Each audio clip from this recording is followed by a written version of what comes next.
नमस्कार, मैं हूं राज और आप देख रहे हैं इंडिया फर्स्ट लाइव।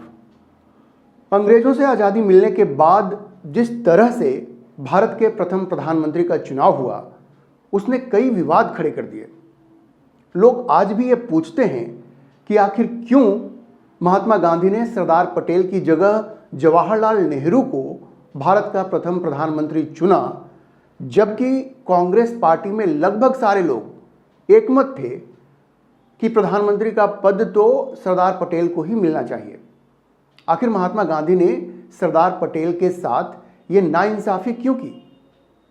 देखिए, अगर ये कहें कि महात्मा गांधी ने कांग्रेस पार्टी में जो आम राय थी उसको पूरी तरह से नज़रअंदाज करके जवाहरलाल नेहरू को इस देश पर थोप दिया, तो इसमें कोई गलती नहीं होगी। थोप देना शब्द थोड़ा कड़वा लग सकता है, लेकिन आप सोचिए कि अगर उस वक्त की कुल 15 कांग्रेस कमेटियों में से, पीसीसी में से 12, जी हाँ 15 में से 12 पीसीसी सरदार पटेल का नाम प्रस्तावित करे और एक भी, जी हाँ एक भी नेहरू के नाम का प्रस्ताव नहीं करे और फिर भी महात्मा गांधी नेहरू को ही देश का प्रथम प्रधानमंत्री बना दें, तो इसे थोपना नहीं कहेंगे तो क्या कहेंगे? आज हम विस्तार से बात करेंगे कि कैसे गांधी जी ने सरदार पटेल की उनके प्रति जो श्रद्धा थी उसका एक तरह से कहें तो मान नहीं रखा और सरदार पटेल को उनके हक से वंचित कर दिया। तो ये बात है 1946 की। 1946 तक यह बिल्कुल स्पष्ट हो गया था कि भारत की आज़ादी अब केवल कुछ ही समय की बात है। सेकेंड वर्ल्ड वॉर समाप्त हो चुका था और ब्रिटिश शासकों ने भारतीयों को सत्ता हस्तांतरित करने का मन बना लिया था और इस बारे में सोचना भी शुरू कर दिया था। अब एक अंतरिम सरकार का गठन किया जाना था जिसका नेतृत्व कांग्रेस अध्यक्ष को करना था, क्योंकि 1946 के चुनावों में कांग्रेस ने अधिकतम सीटें जीती थी। अचानक से कांग्रेस अध्यक्ष का पद बहुत महत्वपूर्ण हो गया, क्योंकि यही वह व्यक्ति था जो स्वतंत्र भारत का पहला प्रधानमंत्री बनने जा रहा था। अब उस समय मौलाना अबुल कलाम आज़ाद कांग्रेस पार्टी के अध्यक्ष थे। वास्तव में वह पिछले 6 वर्षों से अध्यक्ष थे, क्योंकि भारत छोड़ो आंदोलन, द्वितीय विश्व युद्ध और अधिकांश नेताओं के सलाखों के पीछे होने की वजह से कांग्रेस अध्यक्ष का चुनाव पिछले 6 साल से नहीं हुआ था। मतलब 1940 के बाद से ही कांग्रेस अध्यक्ष पद के लिए चुनाव नहीं हुआ था और अबुल कलाम आज़ाद ही कांग्रेस अध्यक्ष के पद पे आसीन थे। अब मौलाना अबुल कलाम आज़ाद भी कांग्रेस अध्यक्ष पद के लिए चुनाव लड़ना चाहते थे और जीतना भी चाहते थे, क्योंकि उनकी भी महत्वाकांक्षा थी प्रधानमंत्री बनने की। लेकिन महात्मा गांधी ने उन्हें स्पष्ट शब्दों में कह दिया था कि उन्हें मौजूदा कांग्रेस के लिए दूसरा कार्यकाल मंजूर नहीं है। तो मौलाना आज़ाद को अनिच्छा से ही सही गांधी जी की बात से सहमत होना पड़ा। कांग्रेस के अध्यक्ष और इस प्रकार भारत के पहले प्रधानमंत्री पद के लिए नामांकन की अंतिम तिथि 29 अप्रैल 1946 निर्धारित की गई थी। और नामांकन किसे करना था? 15 राज्य या क्षेत्रीय कांग्रेस समितियों को करना था, यानी पीसीसी को करना था। अब मुश्किल यह हो गई कि कांग्रेस अध्यक्ष के रूप में नेहरू के लिए गांधी जी की प्राथमिकता के बावजूद एक भी कांग्रेस समिति ने नेहरू के नाम का प्रस्ताव नहीं किया। इसके विपरीत 15 कांग्रेस समितियों में से 12 ने सरदार वल्लभ भाई पटेल के नाम का प्रस्ताव किया। अब 15 में से 12 ने सरदार पटेल के नाम का प्रस्ताव किया। जो बची हुई 3 कांग्रेस कमेटियां थीं, उन्होंने किसी के नाम का प्रस्ताव नहीं किया। अब हैरानी की बात यह थी कि गांधी जी की मर्जी के बावजूद किसी एक भी पीसीसी ने नेहरू के नाम का प्रस्ताव नहीं किया। जाहिर है भारी बहुमत सरदार पटेल के पक्ष में था। अब ये जो परिस्थिति थी वो महात्मा गांधी के लिए भी एक चुनौती थी। उन्होंने क्या किया? उन्होंने एक रास्ता निकाला। उन्होंने आचार्य जेबी कृपलानी को कहा कि भाई आप कांग्रेस कार्य समिति यानी CWC के कुछ सदस्यों से कहिए कि वो नेहरू के लिए कुछ प्रस्तावक ले आए, जबकि उन्हें अच्छी तरह पता था कि केवल प्रदेश कांग्रेस समितियां ही अध्यक्ष को नॉमिनेट करने के लिए, नामित करने के लिए अधिकृत हैं। अब कृपलानी जी भी क्या करते, गांधी जी का कद ऐसा था, उनके लिए हर किसी के मन में सम्मान इतना था कि जेबी कृपलानी ने उनकी बात मानी और कुछ सीडब्ल्यूसी सदस्यों को पार्टी अध्यक्ष के लिए नेहरू के नाम का प्रस्ताव करने के लिए मना लिया। अब देखिए, ऐसा नहीं है कि गांधी जी को इस कवायद की अनैतिकता का अंदाजा नहीं था। उन्हें पूरी तरह से एहसास हो गया था कि वह जो करने की कोशिश कर रहे थे वह गलत भी था और पूरी तरह से अनुचित भी था। तो उन्होंने जवाहरलाल नेहरू को हकीकत समझाने की एक कोशिश भी की। उन्होंने नेहरू को बताया कि किसी भी पीसीसी ने उनके नाम का प्रस्ताव नहीं किया है और केवल कुछ सीडब्ल्यूसी सदस्यों ने ही उनके नाम का प्रस्ताव किया है। लेकिन नेहरू कहाँ सुनने वाले थे, वो तो हैरान परेशान हो गए और उन्होंने बिल्कुल साफ कर दिया कि भाई वो इस तरह की किसी भी बात को मानने के मूड में नहीं है। उन्होंने साफ साफ कह दिया कि वह किसी के साथ दोयम दर्जे की भूमिका नहीं निभाएंगे, मतलब वह किसी के अंडर में काम नहीं करेंगे। He will not play second fiddle to anybody. अब गांधी जी निराश हो गए। अब वो करते भी तो क्या करते, उन्हें नेहरू की जिद के आगे घुटने टेकना पड़ा और उन्होंने क्या कहा, उन्होंने सरदार पटेल को कहा कि आप अपना नाम वापस ले लीजिए। अब उन्होंने एक पर्ची भेजी सरदार पटेल को जिसमें उन्होंने कहा कि आप अपना नाम वापस ले लीजिए और सरदार पटेल के मन में गांधी के लिए इतनी श्रद्धा थी कि उन्होंने बिना समय बर्बाद किए अपनी उम्मीदवारी वापस ले ली और इससे भारत के पहले प्रधानमंत्री के तौर पर पंडित जवाहरलाल नेहरू की ताजपोशी का रास्ता साफ हो गया। वैसे कोई पहली बार नहीं हुआ था। गांधी के कहने पर सरदार पटेल ने तीसरी बार अध्यक्ष पद के लिए अपना नाम वापस लिया था। इससे पहले 1929 में और 1937 में भी ऐसा ही हुआ था। गांधी जी के कहने पर पटेल ने अपना नाम वापस ले लिया था। सोचिए, पटेल के मन में गांधी जी के लिए कितनी श्रद्धा थी और गांधी जी ने उसका क्या बदला दिया। लेकिन गांधी जी ने सरदार वल्लभ भाई पटेल को मिले जबरदस्त समर्थन को नजरअंदाज क्यों कर दिया? वे नेहरू से इतने प्रभावित क्यों थे? जब डॉक्टर राजेंद्र प्रसाद, जो भारत के पहले राष्ट्रपति बने, जब उन्हें यह मालूम हुआ कि सरदार पटेल ने नामांकन अपना वापस ले लिया है तो वे निराश हो गए और उन्होंने कहा कि एक बार फिर से ग्लैमरस नेहरू के पक्ष में गांधी जी ने अपने भरोसेमंद लेफ्टिनेंट का बलिदान कर दिया है। शब्दों पे गौर कीजिए, ग्लैमरस नेहरू के पक्ष में। तो क्या यह नेहरू का ग्लैमर था जिसने गांधी को इतना प्रभावित किया कि वे पटेल के साथ ये गंभीर अन्याय करने से भी नहीं हिचकिचाए? इस सवाल का जवाब इतना आसान नहीं है, लेकिन पटेल और नेहरू के प्रति अगर गांधी के दृष्टिकोण का अगर विश्लेषण किया जाए तो इसका जवाब खोजना इतना मुश्किल भी नहीं होगा।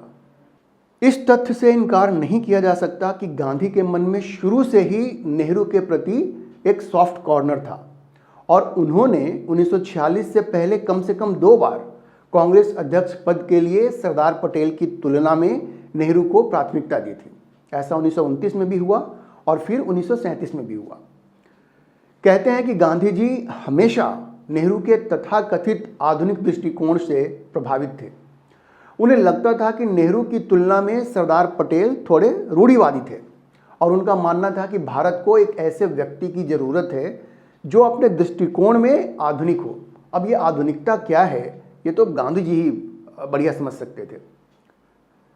अब सवाल ये है कि क्या गांधी का ये नज़रिया सही था?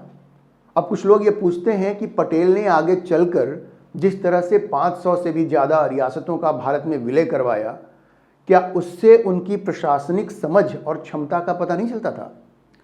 जबकि नेहरू की वजह से कश्मीर आज भी हमारे लिए एक बड़ी समस्या बनी हुई है। तो दोनों में से गवर्नेंस के लिहाज से कौन ज़्यादा सक्षम था? लेकिन गांधी जी की जिद थी कि नेहरू ही प्रधानमंत्री बनेंगे और उन्होंने अपनी जिद पे वो अपनी कायम रहे और नेहरू जी को प्रधानमंत्री बनाया उन्होंने।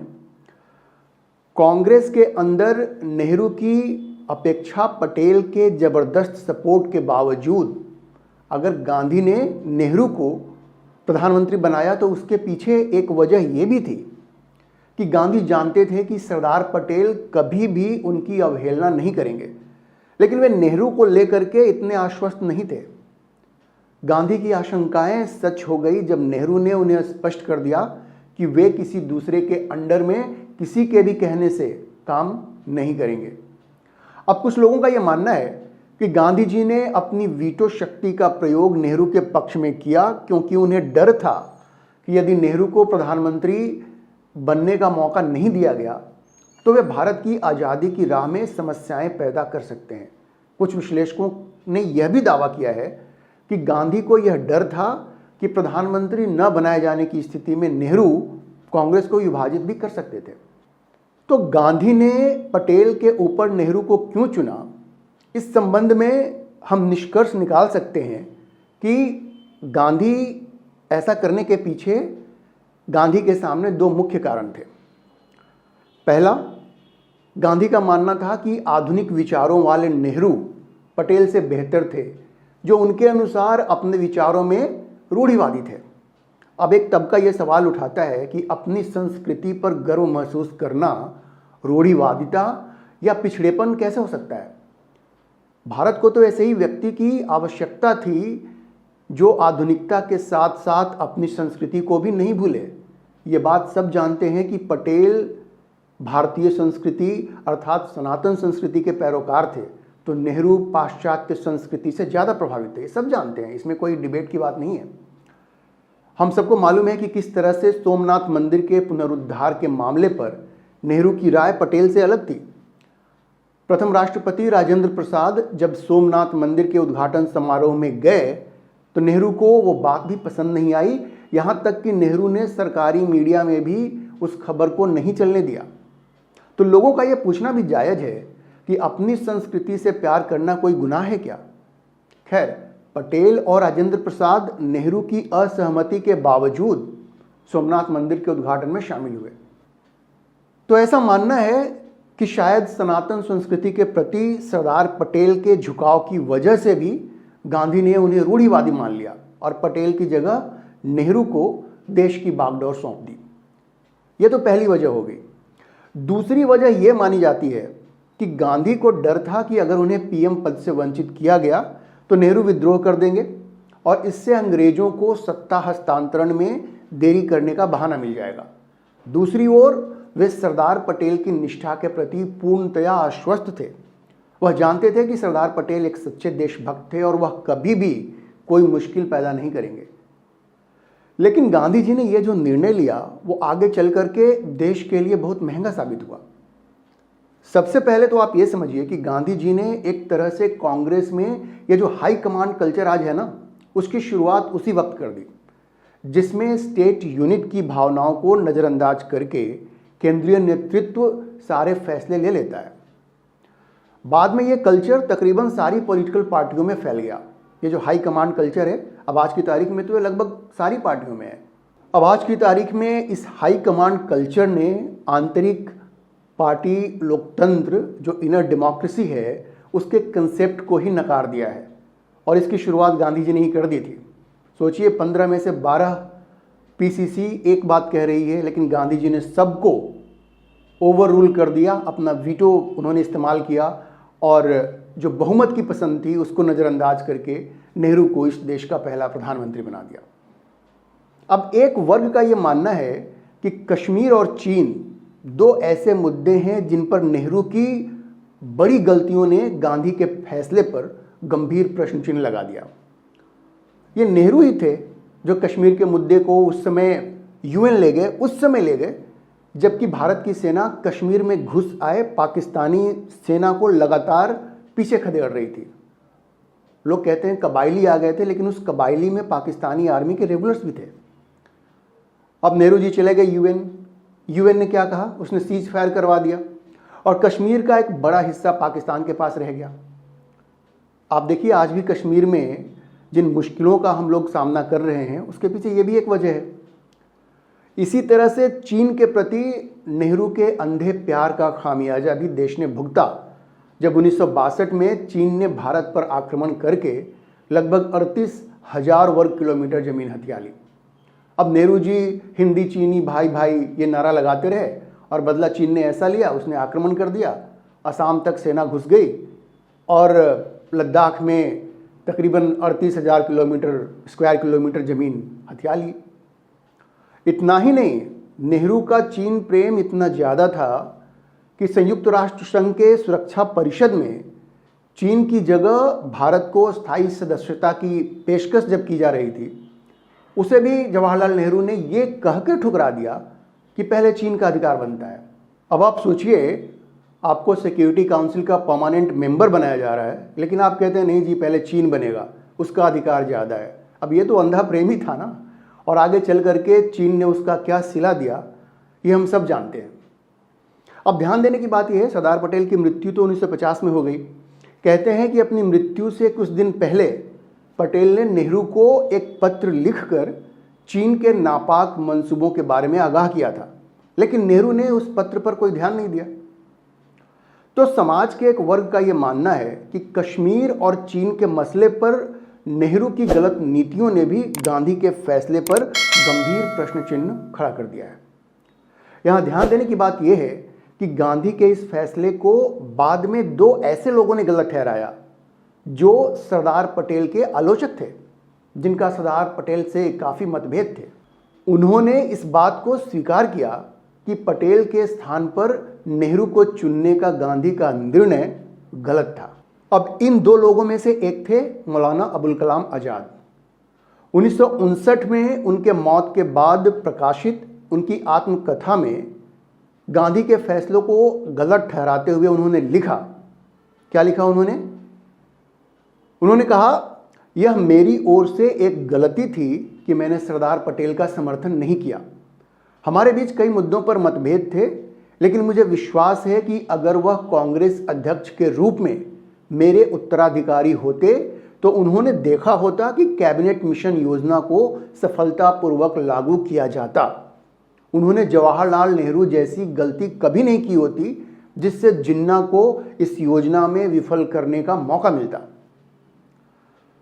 मैं खुद को कभी माफ नहीं कर पाता जब सोचता हूं कि अगर मैंने ये गलतियां न की होती तो शायद पिछले 10 सालों का इतिहास कुछ और होता। ये किसने लिखा? ये मौलाना अबुल कलाम आज़ाद ने कहा। उन्होंने अपनी गलती मानी कि सरदार पटेल का समर्थन नहीं करके उन्होंने गलती की थी। अब दूसरे व्यक्ति कौन थे? वे थे सी राजगोपालाचारी। उनके सरदार पटेल से भी मतभेद थे, क्योंकि उनको ऐसा लगता था कि वो पहले राष्ट्रपति इसलिए नहीं बन पाए क्योंकि सरदार पटेल ने उनको सपोर्ट नहीं किया। अब सी राजगोपालाचारी ने बाद में क्या लिखा? उन्होंने लिखा, निस्संदेह यह बेहतर होता अगर नेहरू को विदेश मंत्री बनने के लिए कहा जाता और पटेल को प्रधानमंत्री बनाया जाता। मैं भी यह मानने की गलती में पड़ गया कि जवाहरलाल इन दोनों में से अधिक प्रबुद्ध व्यक्ति थे। पटेल के बारे में एक मिथक बन गया था कि वह मुसलमानों के प्रति कठोर होंगे। यह एक गलत धारणा थी, लेकिन यह एक प्रचलित पूर्वाग्रह था। राजगोपालाचारी ने भी माना कि उन्होंने भी पटेल का विरोध किया, ये गलत था, और ये भी कहा कि ये जो माहौल बनाया गया था कि सरदार पटेल मुसलमानों के प्रति कठोर होंगे, वह एक गलत धारणा थी। तो ये जो दो बड़े लोग थे स्वतंत्रता संग्राम के, मौलाना अबुल कलाम आज़ाद और सी राजगोपालाचारी, उन्होंने बाद में ये माना कि पटेल की जगह नेहरू को प्रधानमंत्री बनाना ये गांधी जी की गलती थी। सरदार पटेल के इन दो आलोचकों ने ये माना। कुछ लोग सरदार पटेल की भी आलोचना इस बात के लिए करते हैं कि उन्हें आंख बंद करके गांधी की हर बात नहीं मान लेनी चाहिए थी। उन्हें यह पहले देखना चाहिए था कि भाई उनकी प्रतिबद्धता किसी व्यक्ति विशेष के प्रति है या मातृभूमि के प्रति है। लेकिन अब पटेल के मन में गांधी के प्रति इतनी श्रद्धा थी कि वो गांधी जी की बात ना माने, ऐसा वो सोच भी नहीं सकते थे। ये तो गांधी जी को सोचना चाहिए था कि जिस व्यक्ति के मन में उनके प्रति इतना सम्मान था, क्या उसे इस कदर बार बार पीछे हटने के लिए कहना उचित था क्या? इस विषय पर आप अपनी राय कमेंट बॉक्स में जरूर बताएं। आज के लिए इतना ही। अगर आपको ये वीडियो पसंद आया हो तो आप इसे लाइक करें, शेयर करें और हमारे चैनल को सब्सक्राइब करना ना भूलें।